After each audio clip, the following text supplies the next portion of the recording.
Maka ada baiknya tahun ini jadwal pulang hari Jumat dari kelas 10, 11, dan 12 disamakan, yaitu pada pukul 14.15 WIB. Kami menyusun jadwal pembagian tugas itu tidak serta-merta sakar PDW begitu. Harapkan tugas yang diberikan oleh siswa-siswi masih dalam kategori porsi ideal, agar tetap menjaga produktivitas siswa pada keseluruhan mata pelajaran yang diikuti.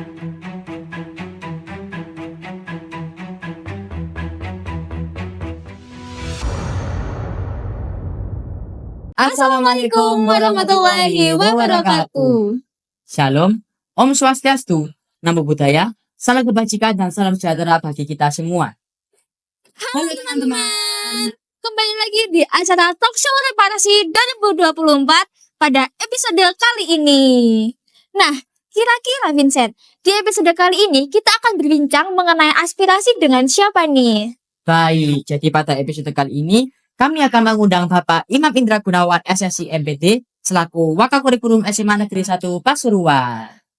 Baik teman-teman, telah hadir di sini bersama kami Bapak Imam Indra Gunawan SSI MPD selaku Wakakurikulum SMA Negeri 1 Pasuruan. Selamat pagi Bapak. Selamat pagi Mas Kevin, Mbak Keisha.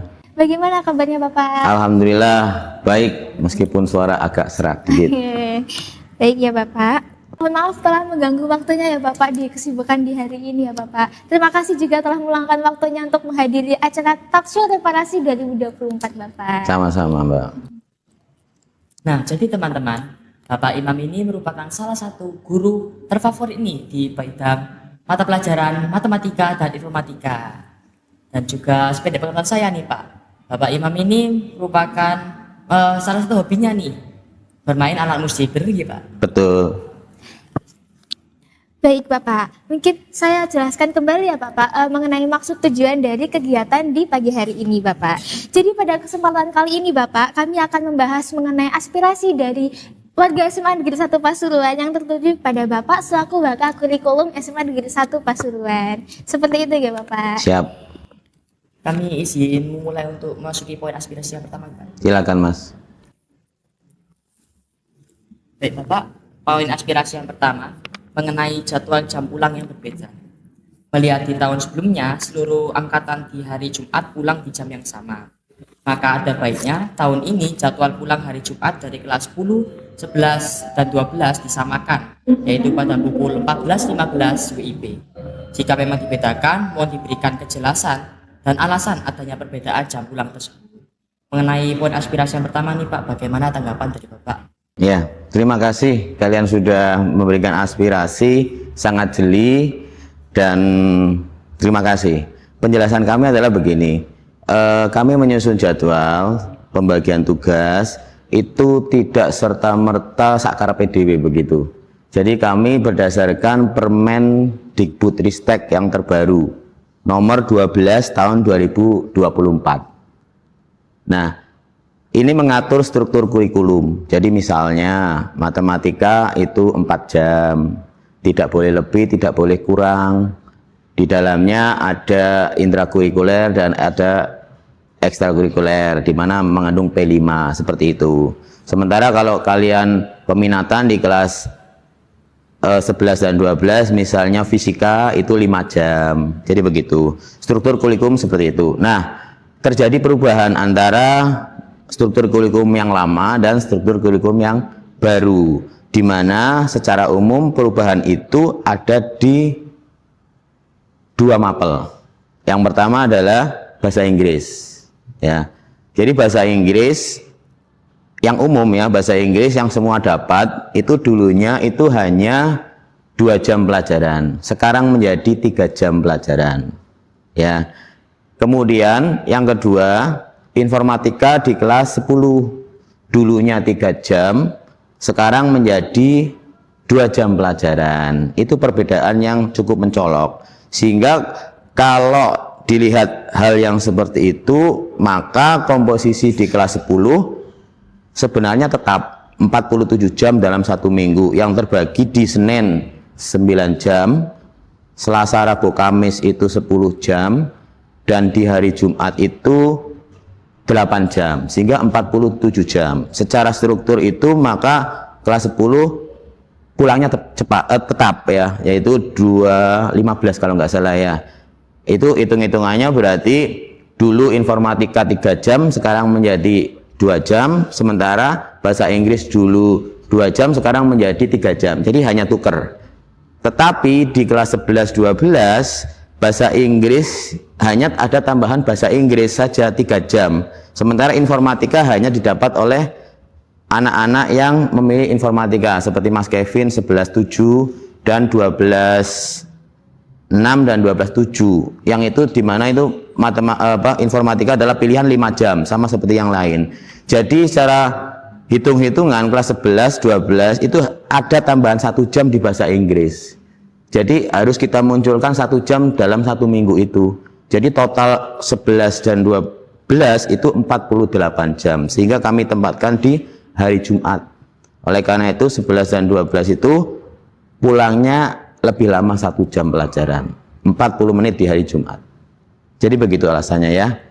Baik Bapak, jadi seperti itu ya. Mungkin jadi teman-teman yang ingin tahu mengapa terdapat perbedaan jam pulang di kelas 10 dan juga kelas 11-12, alasannya adalah karena di kelas 11 dan 12 terdapat penambahan jam bahasa Inggris, yaitu dari 2 jam menjadi 3 jam mata pelajaran. Seperti itu ya Bapak? Siap, ya betul. Baik Bapak, mungkin bisa langsung memasuki aspirasi yang selanjutnya ya Bapak, yakni mengenai pengeluaran biaya terhadap pembelian kebutuhan tugas praktek yang perlu ditekan dan tidak mendesak siswa-siswi untuk mendapatkan hasil yang sempurna. Tugas praktek merupakan salah satu penugasan yang seringkali mengeluarkan biaya yang cukup besar untuk membeli bahan maupun properti mendukung. Sebab itu diharapkan adanya pertimbangan lebih lanjut terkait dengan alat dan bahan yang dibutuhkan agar tidak membebani dalam pembiayaan. Mengingat tidak semua orang mampu dalam pembelian barang yang disarankan oleh Bapak atau Ibu Guru, kemudian dalam penugasan praktek untuk tidak memaksakan siswa-siswi bisa menghasilkan hal yang sempurna. Karena tidak semua siswa-siswi memiliki skill ataupun kemampuan di bidang tersebut. Mengenai aspirasi yang poin kedua ini, bagaimana tanggapannya? Ya, terima kasih aspirasinya, aspirasi yang cukup bagus dan cukup jeli ya. Saya menanggapi ini terkait kalian kan dapat pelajaran berbagai macam ya. Kalau saya istilahkan itu ada pelajaran yang murah meriah, ada pelajaran yang memerlukan modal dikit. Seperti saya ngajar matematika kan murah meriah, nggak ada modal apa-apa, saya kasih soal, kalian kerjakan, saya nilai dari pekerjaan itu. Kalau yang perlu modal dikit, teman-teman dari guru seni budaya, bagaimana dia akan menilai hasil karya kalian, praktek kalian, kalau kalian nggak menggambar, kalau kalian nggak beli minimal kertas, kemudian kanvas atau cat air, kan begitu. Jadi beberapa pelajaran tertentu memang diperlukan modal dikit, ya, artinya mengeluarkan modal. Seperti pelajaran saya matematika nggak perlu dah. Seperti informatika mungkin butuh pakai data, atau mungkin kalau punya rezeki lebih beli laptop, kan begitu ya. Jadi sedikit seperti itu. Kalau di tingkat perguruan tinggi ya kamu tahu sendirilah, UKT dari jurusan tertentu mahal, UKT dari jurusan tertentu relatif lebih murah. Seperti teknik kan terkenal mahal karena memang dibutuhkan untuk menilai peserta didik atau mahasiswa itu memerlukan alat, ya kan begitu. Kedokteran apalagi kan juga begitu. Kimia kalau dipikir-pikir juga mahal untuk praktikum, ya enggak. Misalnya ini larutan, ini ada larutan lagi, campur ke sini, campur ke sini, kira-kira larutan yang terjadi ini bisa balik ke semula enggak? Ini taruh di sini, enggak bisa. Beda dengan praktikum fisika. Kalau fisika ada seperti kabel atau lampu untuk praktek di kelompok. Kabel-kabel, alat-alat ini bisa dipakai untuk kelompok yang lain. Tapi kalau kimia kan ini campur, bisa dibalikan lagi enggak? Tidak bisa. Jadi karakteristiknya memang beda. Jadi Bapak Ibu guru seperti seni budaya atau beberapa guru yang memerlukan penilaiannya untuk mengeluarkan modal dikit, ya memang seperti itu caranya. Kalau matematika sih murah meriah aja. Makanya kalau kuliah di matematika UKT-nya relatif murah, nanti misalnya kalian tertarik ke matematika. Kalau di kedokteran ya mahal, kan begitu. Teknik juga mahal. Nah, yang ada biasanya anak-anak seperti praktek nanti di kelas 12 ya, kakak kalian yang kelas 12 itu biasanya itu malah saking semangatnya pengen mereka mewahkan begitu ya, nggak mau kalah dengan kelas sebelah atau kelompok lain. Jadi akhirnya itu yang bikin seperti apa namanya, nggak pengen kalah, ingin jadi wah seperti itu. Akhirnya yang bikin budak seperti itu. Sebenarnya Bapak Ibu guru tidak harus yang seperti itu, tidak ya. Tapi kalian juga harus tahu sendiri pelajaran tertentu memang tidak dibutuhkan modal apa-apa, yang dibutuhkan adalah otak kalian. Tapi pelajaran tertentu untuk menilainya harus mengeluarkan barang-barang yang memang harus dibeli begitu. Nah, jadi mungkin penjelasannya seperti itu ya. Terima kasih Bapak atas penjelasan yang telah diberikan. Jadi teman-teman, di beberapa mata pelajaran itu memerlukan, misal ada nilai mata pelajaran yang memerlukan praktek nih.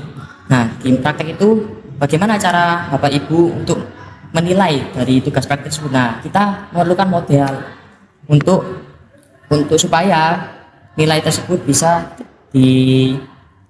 diambil dari guru tersebut, gitu Bapak ya. Ya, betul. Lalu saja kita masuki poin aspirasi yang ketiga nih Pak, mengenai pemberian tugas pada siswa-siswi dalam porsi yang ideal.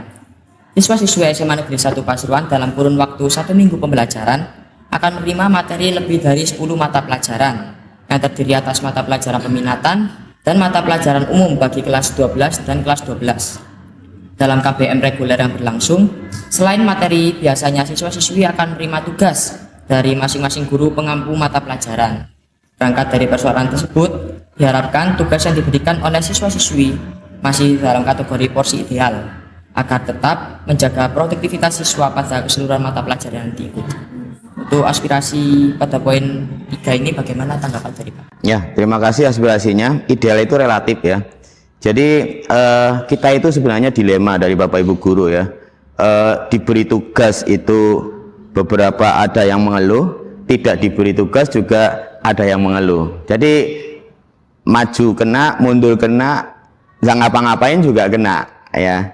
Tapi kan kita kan pendidikan ya, gimana cara mendidik kalian ya, mendidik kalian. Jadi kami usahakan Bapak Ibu guru, seperti kalian tahu sendiri, kalian alhamdulillah sudah di tempat yang benar ya, sekolah favorit, dan hasil dari proses belajar ini termasuk pemberian tugas itu bisa kalian bandingkan dengan sekolah-sekolah yang lain, kan begitu ya.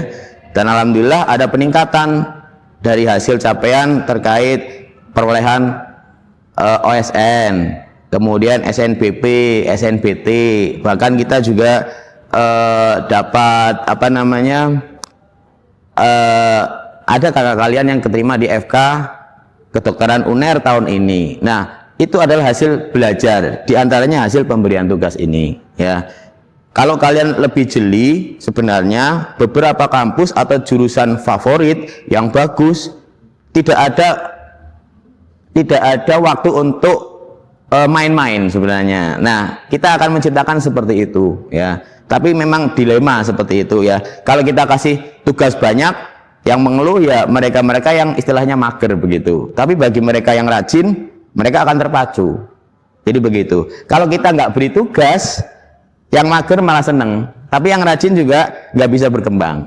Nah, jadi kita sikapi aja yang apa namanya, yang baik, yang bijak ya. Kita maunya kita jadi favorit, bagus pembelajarannya, sehingga hasil yang kita capai sekarang lebih baik dari kemarin dan tahun depan lebih baik dari sekarang, begitu. Baik, seperti itu ya Bapak ya tanggapannya. Jadi teman-teman, tugas itu merupakan salah satu peningkatan kualitas akademik. Jadi mau bagaimanapun tugas itu harus tetap ada, karena untuk meningkatkan kualitas akademik bagi diri sendiri maupun juga SMA Negeri 1 Pasuruan. Berat begitu ya Bapak ya? Betul Mbak. Baik Bapak, memasuki aspirasi yang keempat ya Bapak, mengenai mengoptimalkan pemberian materi pada fase kelas 11 dan fase kelas 12. Fase kelas 11 dan kelas 12 merupakan fase yang mulai memasuki alur pembelajaran pada peminatan. Serta kelas 12 merupakan fase akhir dan menjadi fase krusial bagi siswa-siswi karena mendekati masa kelulusan dan akan menghadapi ujian sekolah sebagai salah satu syarat kelulusan dan menjadi aspek penilaian akhir yang akan tercantum pada ijazah.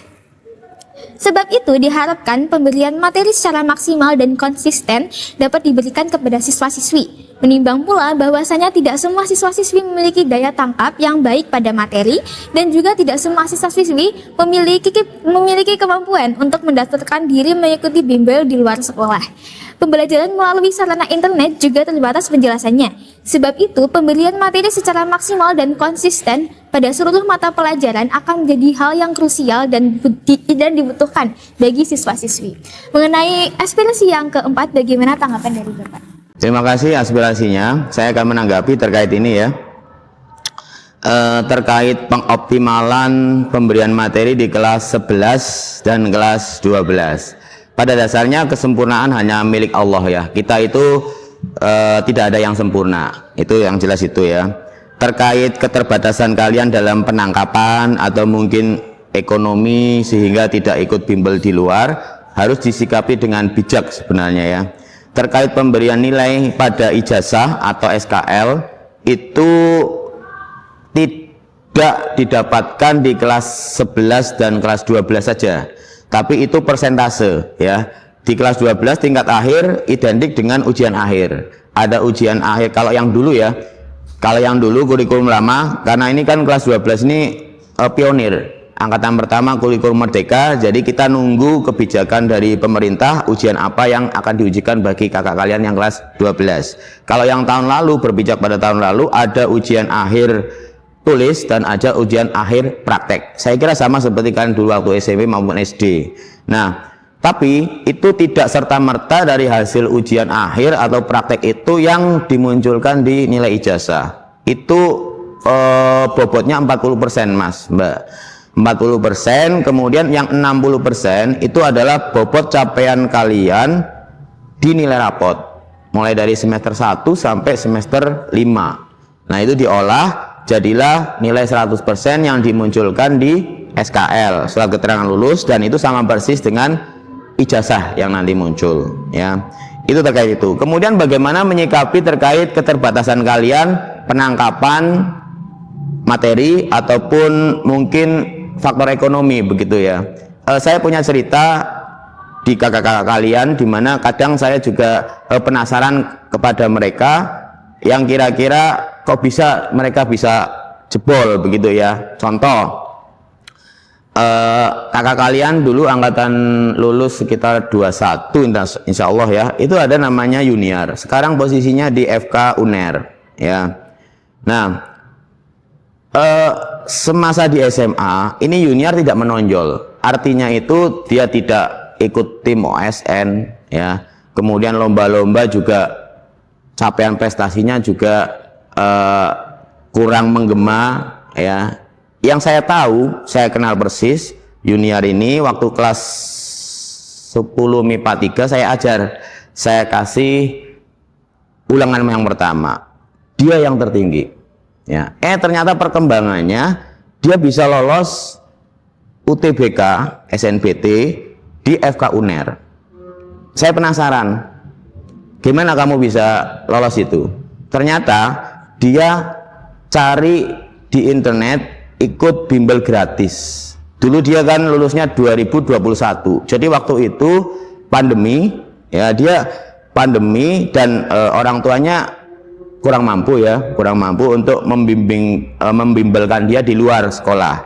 Dia ikut bimbel di online yang gratis. Karena pandemi akhirnya kan banyak bimbel-bimbel beralih ke yang online dan digratiskan sebagai promosi. Dia ikuti itu, belajarnya ikut itu ya, dan bisa lolos. Jadi yang dibutuhkan kalian gimana caranya memanfaatkan kesempatan sehingga keterbatasan bukan jadi kendala ya, seperti itu. Kemudian ada lagi terkait dua orang kakak kalian siswa kebetulan ini bimbingan saya OSN Informatika, ya namanya Fawas sama Buyung. Nah ini keduanya tipenya sama, ya tipenya sama. Dia lulus di Teknik Informatika ITS, jalur UTBK juga. Kalian tahu teknik yang paling favorit versi kedokterannya teknik adalah informatika. Peminatnya banyak, skor masuk ke informatika pasti tinggi. Ya, dia bisa lolos versi kedokterannya di bidang teknik. Ya, saya tanya penasaran, gimana kamu bisa lolos? Ya, dua orang ini sama jawabannya. Dia tidak ikut bimbel di luar yang mahal. Ya, dia tidak suka ikut yang diatur jamnya. Les setiap hari ini jam sekian, dia tidak ikut itu. Dia ikutnya bimbel-bimbel yang online, dimana kalau dia suka dia belajar begitu loh. Misalnya dia pengen belajar malam, dia buka malam begitu. Ini dua-duanya seperti itu tipenya, ya. Dan kalian tahu kalau bimbel online itu lebih murah, ya, lebih murah. Jadi gimana kita menyikapinya sehingga kendala itu tidak menjadi masalah untuk bisa kalian menggapai cita-cita. Jadi seperti itu. Itu saja mungkin. Baik Pak, terima kasih atas tanggapan aspirasi dari poin yang keempat ini Pak. Nah, langsung saja kita lanjut ke aspirasi yang kelima nih Pak, mengenai jam operasi perpustakaan yang diharap lebih awal. Pada proses pembelajaran, beberapa mata pelajaran akan membutuhkan buku panduan dari perpustakaan untuk mendukung proses pembelajaran. Namun terkadang, hal tersebut terkendala apabila buku dibutuhkan pada jam pembelajaran awal, yang dimana perpustakaan masih belum siap untuk melakukan peminjaman buku tersebut. Sebab itu, diharapkan jam operasi dapat beroperasi lebih pagi, dan peningkatan variasi koleksi dan jumlah buku di perpustakaan dapat ditambah, guna menunjang proses KBM yang berlangsung. Mengenai aspirasi yang kelima nih Pak, bagaimana tanggapan dari Bapak? Ya, terima kasih. Terkait perpustakaan, insya Allah perpustakaan sudah siap beroperasi di jam pertama ya. Jam pertama kan itu durasinya kan 6.45 sampai setengah 8. Kalau misalnya 6.45 bisa beroperasi, saya kira tidak mungkin, karena beliaunya adalah tenaga administrasi ya, bukan guru. Kalau guru kita harus 6.45 masuk ya.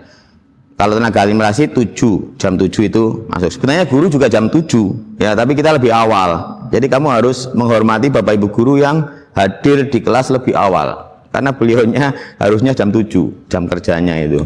Tapi untuk kalian 6.45 kita sudah masuk ya. Jadi insya Allah kalau jam operasi perpustakaan jam ke-1 itu sudah bisa pinjam, kan begitu ya. Kalau 6.45 bisa pinjam, saya kira belum ya, belum. Mungkin siapnya jam 7 pas, atau jam 7.45 atau 7.20 atau setengah 8 sekalian sudah bisa pinjam. Terkait variasi koleksi ya, nah ini terkait variasi koleksi ini ada keterbatasan dana ya.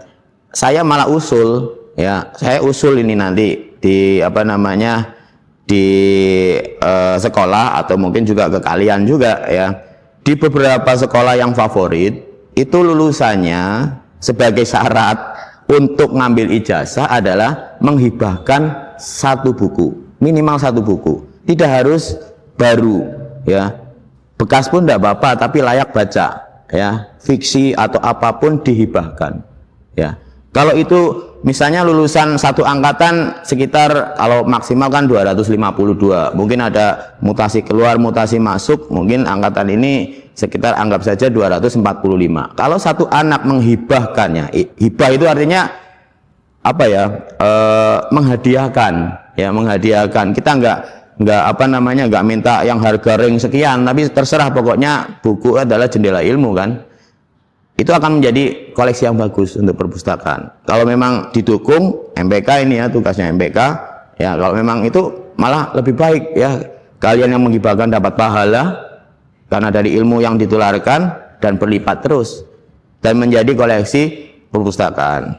Karena di sekolah yang baik seperti itu ya, seperti di Malang aja begitu.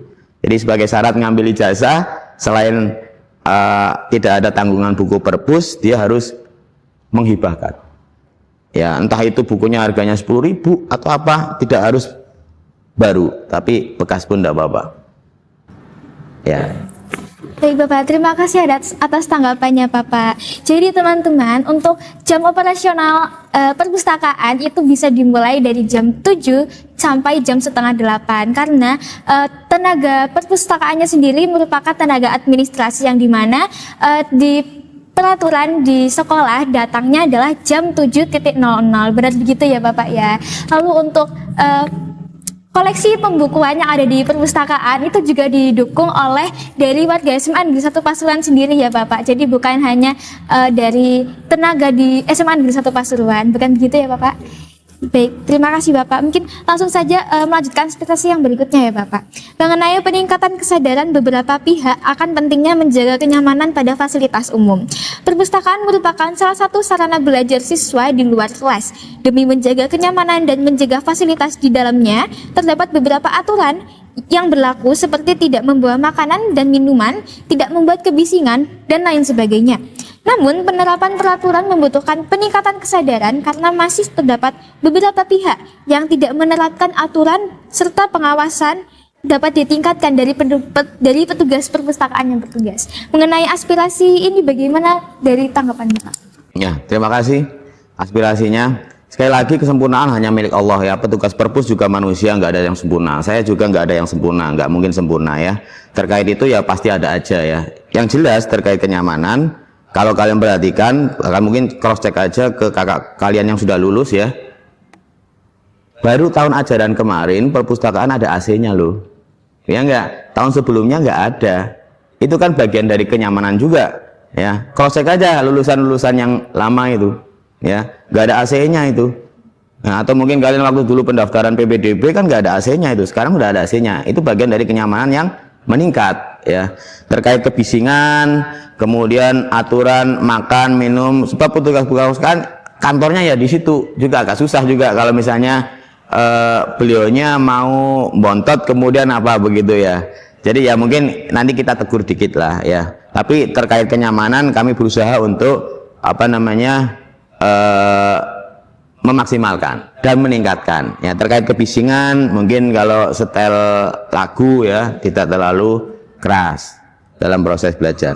Jadi mungkin itu aja. Baik Bapak, terima kasih atas tanggapan yang diberikan. Jadi teman-teman sudah ada penambahan fasilitas nih di perpustakaan, yakni berupa AC ya Pak ya. Dan juga memang di kantor di tenaga pendidikan di perpus itu memang hanya di perpus saja. Jadi agak sedikit susah untuk tenaga perpustakaan dapat makan mungkin atau bagaimana gitu Pak ya. Baik Bapak, langsung saja kita masuki aspirasi yang selanjutnya nih Pak. Mengenai diberlakukannya masa vakum sementara dari aktivitas pembelajaran kepada peserta OSN yang terpilih. OSN merupakan cabang olahraga yang diadakan oleh Puspresnas dan perlombaan tersebut cukup bergengsi apabila diikuti dan mendapatkan juara pada perlombaan tersebut.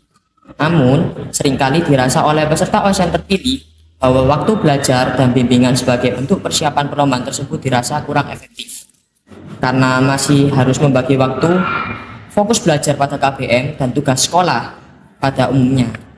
Dengan pertimbangan masalah tersebut, diharapkan peserta OSN terpilih dapat diberikan masa vakum dari aktivitas pembelajaran seperti siswa pada umumnya untuk meningkatkan fokus diri dan mencapai hasil yang maksimal dalam perlombaan tersebut. Untuk aspirasi yang ketujuh ini bagaimana Bapak atas tanggapannya? Ya, terima kasih. Terkait OSN saya bisa jawab karena saya koordinator OSN beberapa tahun yang lalu dan mulai tahun ini koordinatornya akan diganti oleh Bu Alif karena saya diberi tugas kurikulum.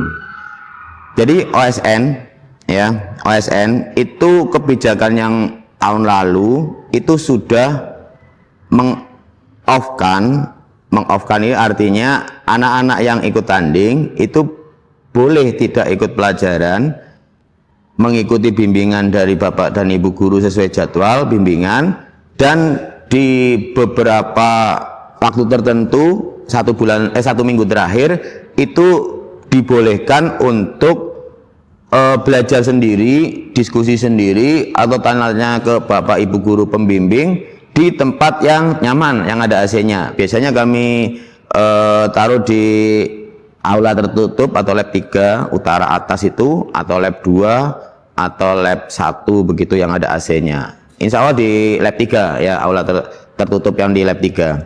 Nah, melalui rapat, Bapak Kepala Sekolah sudah menyampaikan, termasuk saya selaku koordinator, bahwa ke Bapak Ibu Guru itu mohon izin terkait anak-anak ini, ya. Akan tetapi fakta yang ada itu kadang dari anaknya sendiri itu yang ingin ikut bareng-bareng ulangan, begitu loh. Ya, ikut bareng-bareng ulangan daripada ulangan sendiri gak ono bolone. Jadi kadang akhirnya dia ingin ke situ, ya. Nah, terkait perolehan OSN, saya kira karena ada peningkatan daripada sebelumnya, dulunya hanya 2, informatika dan apa itu kemarin, informatika dan astro ya tahun yang lalu, sekarang jadi 6. Ada informatika, ada astro, ada kebumian, ada ekonomi, kemudian ada apa lagi ya? Informatika, astronya 2, kebumian 1, ekonomi, terus satunya adalah biologi. Nah, jadi apa yang sudah kita lakukan, apa yang sudah kita usahakan, kebijakan sekolah, kebijakan Bapak Kepala Sekolah, termasuk ada bimbingan ke Man IC, itu ada hasilnya, ya, meningkat 3 kali lipat, 300% dari tahun yang lalu. 2 sekarang jadi 6. Ya, meskipun itu belum apa-apanya. Dulu kita pernah mendapatkan 19 gelar juara OSN dari 27 gelar yang diperebutkan. Ya. Tapi memang kebijakannya sudah berubah karena sekarang ada istilahnya apa itu namanya nilai minimal ya, passing grade. Nah, jadi mulai tahun berapa itu ada passing grade. Jadi yang lolos ke provinsi selain unggul apa namanya selain nomor 1 di masing-masing bidang juga dia melihat passing grade. Jadi seperti itu. Jadi kalau terkait OSN ini tidak ada hasilnya, saya kira ada hasilnya, lebih meningkat 3 kali lipat ya. Mungkin yang ada adalah begini, anak-anak itu di masa karantina 1 minggu full boleh tidak ikut pelajaran, itu dia kadang khawatir ulangannya nggak bareng-bareng begitu. Akhirnya paling ulangan kan 2 jam pelajaran, ikut aja begitu. Yang ada seperti itu biasanya, daripada nanti setelah pelaksanaan OSN dia ulangan sendiri, ujian sendiri. Seperti itu Mas, Mbak.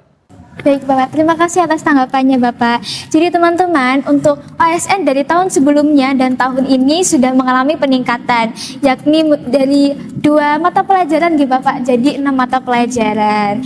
Baik, begitu ya teman-teman.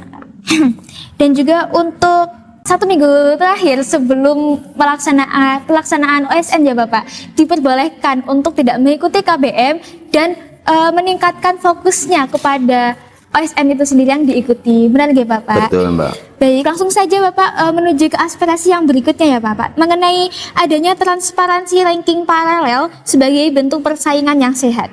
Mengingat sistem penerimaan mahasiswa baru jalur SNBP yang akan dilakukan oleh siswa-siswi SMA Negeri 1 Pasuruan, maka akan dibutuhkan adanya ranking paralel. Dengan adanya penginformasian ranking paralel di setiap semesternya akan memotivasi siswa dalam meningkatkan nilai rapot, di mana hal tersebut penting untuk persiapan penerimaan mahasiswa. Maka dari itu perlu adanya penginformasian terkait ranking paralel siswa-siswi di setiap semester yang sesuai dengan nilai yang tercantum pada rapot setiap siswa-siswi untuk membangun motivasi di dalam dirinya, dan hal tersebut sebagai bentuk persaingan yang sehat. Mengenai aspirasi ini bagaimana tanggapan dari Bapak? Ya, terima kasih aspirasinya. Inti dari aspirasi ini adalah sekolah memunculkan ranking paralel di setiap semester. Jadi begitu ya. Jadi begini, saya punya cerita ya. Insya Allah perjalanan saya juga tidak mengecewakan juga ya. Saya sama seperti kalian sekolah di sini favorit ya, SMA 1. Saya dulu juga SMA-nya favorit di kota saya di Jawa Tengah ya. Kemudian sebelum saya ke SMA 1, saya tugasnya di SMK 1, favorit juga di Pasuruan ya.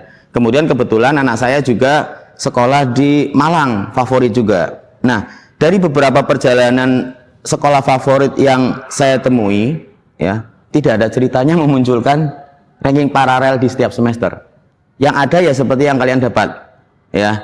Bapak Ibu wali kelas bisa melihat ranking siswanya mulai dari urutan 1 sampai urutan terakhir. tidak ada yang ranking paralel. Ya, ranking paralel itu akan muncul di menjelang SNBP. Yang dimaksud eligible 40% itu, karena kita ngambil 40% lulusan terbaik, ya, eligible. Nah, terkait itu, saya kira akan lebih baik seperti yang sudah berjalan ini, seperti yang saya alami dulu waktu di SMA, seperti yang saya alami dulu saya ngajar di SMK 1, seperti yang dialami semasa sekarang, seperti yang dialami sekolah yang anak saya lakukan di Malang itu. Ya, kenapa alasannya begini?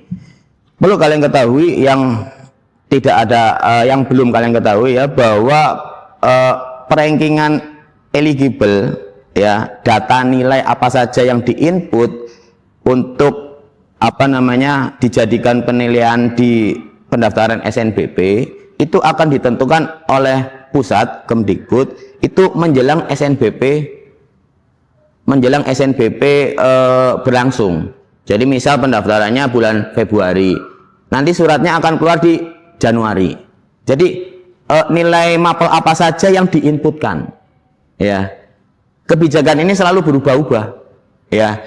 Kalau tahun kemarin ya, tahun ini berarti ya. Kalau nanti kelas 12 itu kan berarti SNBP tahun depan. Kalau tahun ini kakak kalian yang sudah lulus itu seluruh siswa seluruh mapel dimasukkan. Ya, 2 tahun yang kemarin juga seluruh mapel dimasukkan. Tapi 3 tahun yang lalu hanya mapel-mapel tertentu yang dimasukkan. Ya, yang dimasukkan dijadikan perankingan itu, dimasukkan di input. Tapi mapel-mapel yang tidak mendukung itu tidak dimasukkan. Nah, kalau kita kasih kebijakan memunculkan ranking paralel di semester 1, mereka punya paralel posisi di mana, semester 2 posisi di mana, kemudian nanti di semester 5 ternyata perankingan kita berbeda dengan yang dari pusat, malah bikin heboh. Loh, saya ranking paralel dari sekolah seperti ini, setelah muncul kok jadi melorot, jadi naik dan lain sebagainya, karena ada perbedaan terkait nilai mapel yang diinput. Ya, jadi benar apa yang sudah dialami oleh sekolah kita, sekolah favorit yang saya alami ya, dan sekolah anak saya di Malang, itu tidak muncul ranking paralel di tiap semester, karena khawatir nanti pas waktu Januari dimunculkan ranking paralel akan berbeda dengan ranking paralel di semester 5 yang mereka dapat, karena menu-menunya itu yang dimasukkan mapelnya beda. Apalagi kurikulum kita kurikulum baru nih, kakak kalian yang kelas 12, kita nggak tahu mapel apa yang dimasukkan, jadi mengkhawatirkan untuk kebijakan itu ya. Kalau ingin tahu posisi secara rata-rata, anggap saja begini, alhamdulillah kita itu kan akreditasinya A ya, sekolah kita, dan baru belum 2 minggu kemarin ya, kita dapat otomasi reakreditasi untuk A selama 5 tahun. Nah, tepuk tangan dong. Nah, jadi langsung kita dapat akreditasi A untuk 2024 sampai 2029. Nah, kalau akreditasi A maka lulusannya itu bisa mendaftar SNBP sebanyak 40%. 40% itu setara kalau tahun lalu 92 anak. Ya. Nah, kalau pengen hitung-hitungan kasaran aja ya, karena kan saya matematika, jadi bisa memperkirakan. Hitunglah aja secara kasar misalnya ya. Kalian kan ini 12-nya ada 7 kelas. Masing-masing kelas posisi aman adalah 40% terbaik, posisi aman ya. Jadi kalau kalian posisi di kelas 12-1 ya, gimana caranya 40% terbaik di atas. Kemudian 12-2 juga 40% terbaik ya, sampai 12-7 40%. Itu relatif akan tercover di 40% secara total. Tapi perlu diingat, ada beberapa kelas yang nilainya gemuk. Nilai gemuk itu bagus-bagus. Tapi ada beberapa kelas yang nilainya ringan, jadi kurang bagus. Nah, terhadap kelas-kelas yang model seperti ini karena nggak rata, maka biasanya relatif begini, yang kelas gemuk itu pasti yang diambil lebih dari 40% dong, karena kan nilainya bagus-bagus. Tetapi yang kelas ringan yang nilainya kecil-kecil itu tadi pasti kurang dari 40%. Nah, itu hanya perkiraan aja secara umum ya. Kita nggak akan berani memunculkan, dan saya kira kebijakan itu keliru kalau dimunculkan rankingan paralel di tiap semester, karena nanti khawatir kebijakan dari pusat terkait menu mapel apa saja yang diinput itu beda dengan rankingan kita ya. Jadi malah nanti bikin heboh nanti di Januari atau Februari untuk kelas 12. Jadi mendingan yang terjadi seperti ini ya. Hanya saja yang perlu harus jadikan kalian acuan adalah gimana caranya nilai yang sudah kalian dapat tidak berubah dalam perankingan itu. Makanya perlu cross check, BK ngecek, anaknya juga ngecek, kurikulum juga ngecek. Jadi tidak ada misalnya matematika dapat 89 ditulis 90. Nah, ini jangan sampai terjadi seperti itu. Kalau 89 ya sudah 89, begitu aja. Dan insya Allah kita prosedurnya sudah bagus terkait itu. Begitu ya Mas ya. Oke. Terima kasih Bapak atas tanggapan yang telah diberikan. Jadi begini teman-teman, untuk memunculkan ranking sekolah, ranking paralel di setiap sekolahnya itu. Nah, itu sekolah favorit, mengingat SMA Negeri 1 Pasuruan ini merupakan sekolah favorit nih. Dan di sekolah, di pengalaman Bapak Imam sendiri, di setiap sekolah favorit itu tidak ada yang memunculkan ranking paralelnya, karena kan terdapat ketidaksamaan dari ranking paralel dari sekolah dan dari pusatnya. Mengingat dari pusatnya itu ranking paralel baru dimunculkan sebelum SNBP, gitu Bapak ya. Betul. Baik Bapak, kita akan lanjut ke aspirasi berikutnya, yakni mengenai diberlakukannya program Jumat Bersih. Kesadaran warga sekolah akan kebersihan lingkungan sekolah terus berkurang dalam kurun waktu beberapa tahun kebelakang. Sebab itu dirasa perlu adanya program Jumat Bersih kembali di SMA Negeri 1 Pasuruan. Bagaimana Bapak atas tanggapan aspirasi? Makasih aspirasinya. Sebenarnya yang bisa menjawab adalah Pak Agus ini ya, selaku Wakasarpras terkait kebijakan Jumat Bersih. Perlu kalian ketahui, mungkin angkatan kelas 12 ini mengalami Jumat Bersih yang dulu, atau mungkin kelas 10 atau 11 belum pernah. Nah, Jumat Bersih adalah program unggulan Bapak Kepala Sekolah yang lama. Nah, jadi setiap Bapak Kepala Sekolah itu punya program unggulan. Salah satunya adalah Jumat Bersih yang dijadikan program unggulan Bapak Kepala Sekolah yang lama. Sementara kalau Bapak Kepala Sekolah yang baru ini, Pak Gatot, beliau program unggulannya adalah briefing untuk untuk Bapak Ibu guru sebelum masuk jam pelajaran. Jadi, tapi ada baiknya juga memunculkan ya, tapi nggak rutin begitu. Jadi yang bisa menjawab adalah Bapak Agus, tapi akan saya sampaikan aspirasi ini ke pimpinan terkait ini ya. Programnya bagus sih ya. Makasih Mas ya. Baik, jadi teman-teman, untuk program Jumat Bersih itu merupakan program unggulan dari kepala sekolah yang lama, di mana setiap berganti kepala sekolah atau pimpinan yang ada di sekolah manapun itu akan berubah juga kebijakannya. Benar begitu ya Bapak pada intinya. Baik Bapak, langsung memasuki aspirasi yang ke-10 ya Bapak, mengenai kesesuaian latar belakang pendidikan. Latar belakang pendidikan guru pengajar sangat berpengaruh dalam penyampaian materi pada proses pembelajaran. Jikalau latar belakang guru pengajar tidak sesuai dengan mata pelajaran yang diajarkan, akan ada potensi siswa tidak dapat menerima materi dengan baik karena penyampaian materi yang kurang maksimal. Sebab itu diharapkan agar Dewan Guru Pengajar dapat mengampu mata pelajaran yang sesuai dengan latar belakang pendidikannya. Mengenai aspirasi yang ke-10 ini, bagaimana tanggapan dari Bapak? Terima kasih aspirasinya. Memang guru ideal ya yang dulu lulusan pendidikan Pancasila ngajar pendidikan Pancasila, yang dulu pendidikan bahasa Indonesia yang ngajar bahasa Indonesia, matematika yang dulu nekuni matematika yang ngajar matematika. Akan tetapi fenomena yang terjadi itu banyak guru yang mutasi keluar, banyak guru yang pensiun, itu tidak didukung oleh masuknya guru lagi.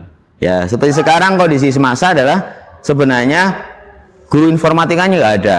Maka dengan terpaksa saya matematika ngajar informatika, kan begitu. Harusnya diajar oleh guru yang lulusan informatika. Jadi saya kan etok-etok aja. Ya.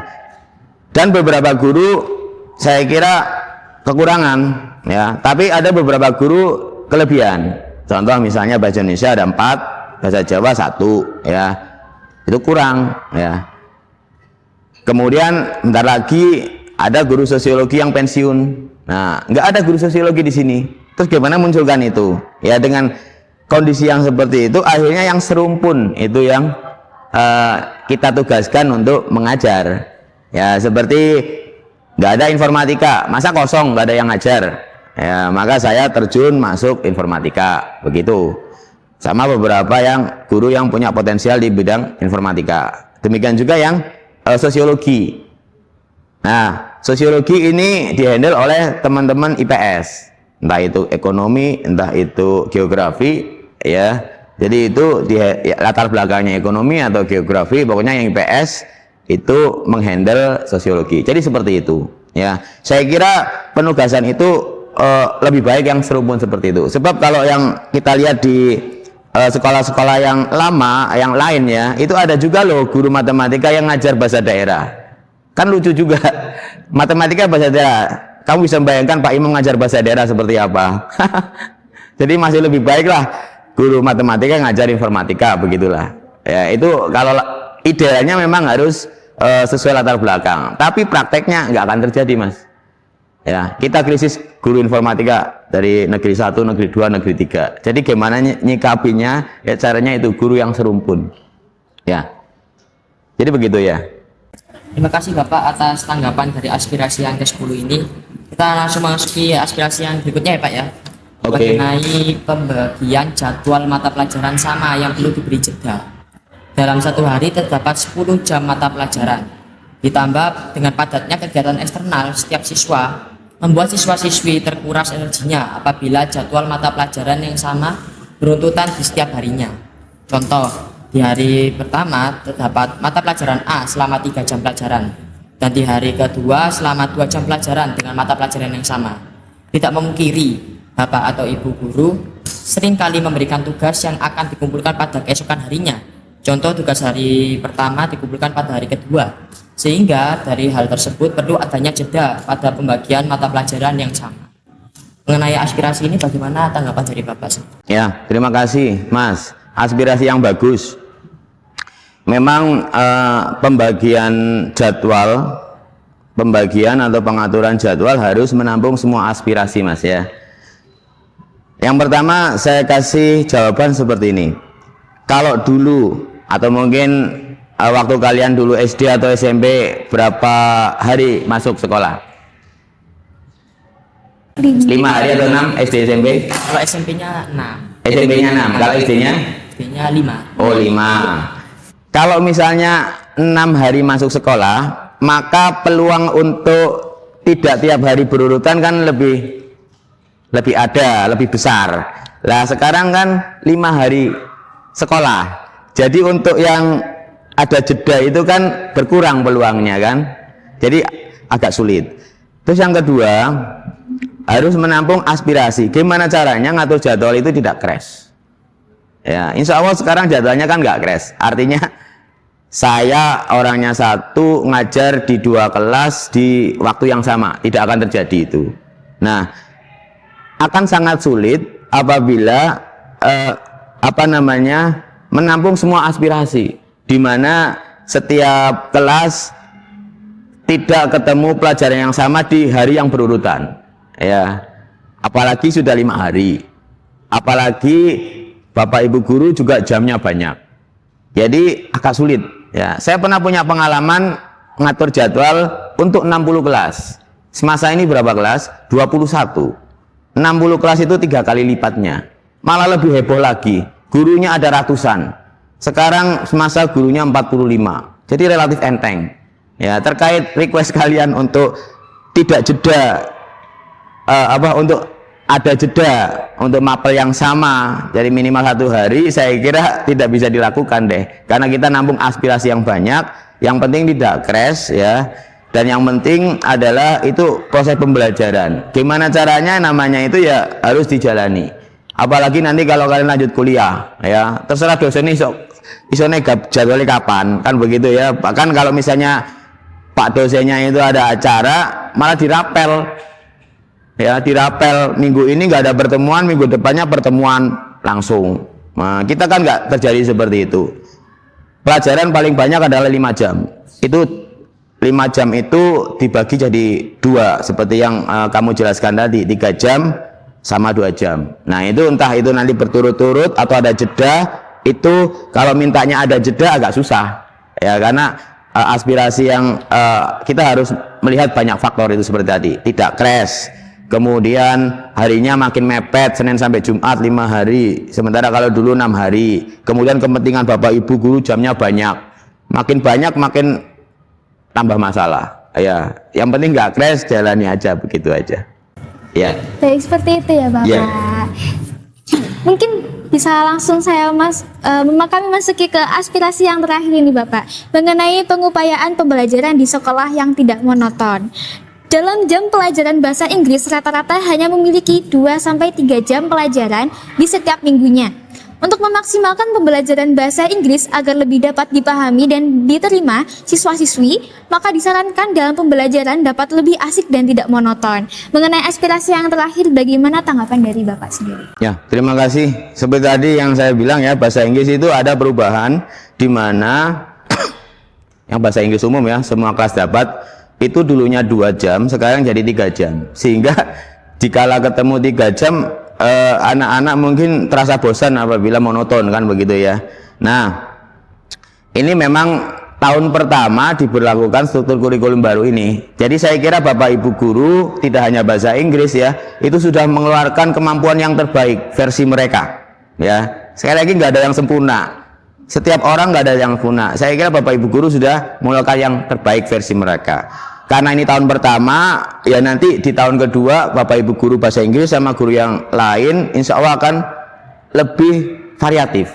Ya, bukannya kalian juga sudah mendapatkan P5, di mana kalian lebih berkreasi, kan begitu ya, lebih berkreasi dan kreativitas tidak terbatasi. Ya, kalau kalian dengar cerita orang tua kalian, gimana orang tua kalian dulu sekolah, mereka hanya dapat ilmu hanya dari kelas saja, ya, yang disampaikan oleh Bapak Ibu guru di depan sama buku. Nah, sementara ini kan kalian terbuka lebar, ya. Kalian punya HP, ini sudah, kalian bisa manfaatkan itu. Bahkan Bapak Ibu guru bisa tergantikan oleh HP, ya. Kalian bisa lebih mengungguli, lebih pintar dari Bapak Ibu guru. Terkait ini, saya kira saya ngomentari ya, insya Allah Bapak dan Ibu guru semasa sudah mengeluarkan yang terbaik. Ya, kami ya akan mengevaluasi dari tahun ke tahun akan lebih baik lagi. Terkait bahasa Inggris, mungkin agak sedikit kaget ya, dimana dulu 2 jam pelajaran, kemudian sekarang jadi 3 jam pelajaran. Belum lagi kalau ini kelas 11 ini, fenomena yang terjadi kelas 11 ini, bahasa Inggris banyak yang milih ya, 5 jam bahasa Inggris tingkat lanjut, belum lagi ditambah yang bahasa Inggris tingkat lanjut itu. Jam paling banyak itu adalah guru-guru bahasa Inggris ya, karena kelas 11 memilih bahasa Inggris tingkat lanjut. Tapi itu suatu fenomena di mana kalian suka bahasa Inggris, alhamdulillah, terima kasih, kan begitu ya. Karena mungkin SNBT yang diujikan salah satunya adalah bahasa Inggris. Jadi memang perlu untuk bahasa Inggris. Saya kira itu aja ya. Baik Bapak, terima kasih banyak atas anggapan dari aspirasi yang terakhir nih Bapak. Baik Bapak, usai sudah aspirasi terakhir dibacakan, kami ucapkan terima kasih banyak atas berkenannya Bapak menanggapi seluruh aspirasi dari warga SMA Negeri 1 Pasuruan kepada Bapak Kurikulum. Kami ucapkan terima kasih pula atas waktu yang telah Bapak berikan dan luangkan untuk menghadiri talkshow reparasi kali ini Bapak. Ya. Terima kasih Bapak. Sama-sama Mas Vincent dan Mbak Keisha. Nah Bapak, untuk penanggapan aspirasi kali ini, apakah ada kesan dan pesan dari Bapak sendiri? Saya kira negara demokratis ya, aspirasi ini tetap dibutuhkan sebagai evaluasi kinerja kita ya. Dimunculkan aja, tapi tidak semuanya kita beri lampu hijau. Ada beberapa yang kita kasih alasan memang alangkah lebih baiknya tidak dimunculkan, seperti yang tadi saya sampaikan itu. Ada beberapa yang memang kita teruskan, karena memang seperti Jumat Bersih, saya kira programnya bagus kan. Ya kita ajukan ke pimpinan untuk adakan program Jumat Bersih seperti itu tadi. Ya, terima kasih. Terima kasih banyak Bapak. Ya. Nah teman-teman, itu tadi ialah kesaksian tanggapan dari Lembaga Kurikulum SMA Negeri 1 Pasuruan mengenai aspirasi reparasi 2024. Terima kasih kepada teman-teman yang telah menyaksikan episode ini. Sampai jumpa di talk show reparasi episode berikutnya.